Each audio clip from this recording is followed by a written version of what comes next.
I am confused. Being philosophically consistent and being a very honest person, I'm sure you can tell me where God came from.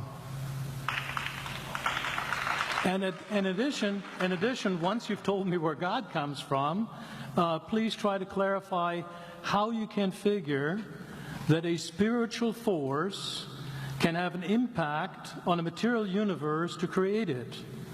I think that some years ago we already talked about that kind of thing in philosophical circles at any rate, by posing the question, if angels are made of spiritual matter and a pen is made of material matter and spiritual matter displaces no space, how many angels can dance on the tip of a pen? I have a sense of sort of reversal experience here, but please do, go ahead. You got 5 minutes. Now, I just want to know which question. That's all right. You may take the rest of the minute. We're supposed to do one question at a time. Which one would you like? That was part of the format for the debate. So which question? I want you to fill in the story of the rest of the beginning of the universe. God, spiritual matter, impact on material matter. Okay. So 2 questions. All right. Go ahead.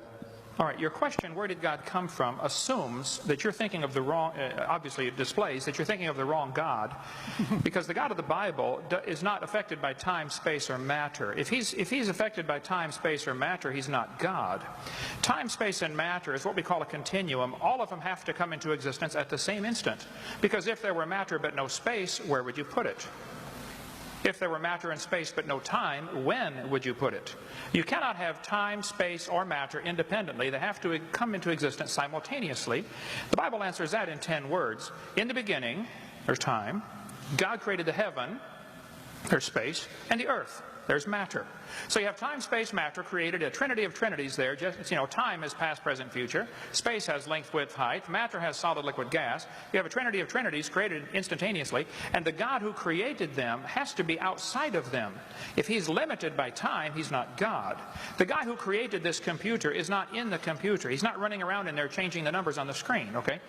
The God who created this universe is outside of the universe. He's above it, beyond it, in it, through it. He's unaffected by it.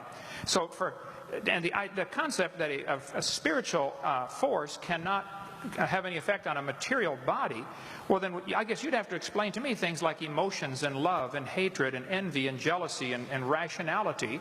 I mean, if your brain is just a random collection of chemicals that formed by chance over billions of years, how on earth can you trust your own reasoning processes and the thoughts that you think? Okay, so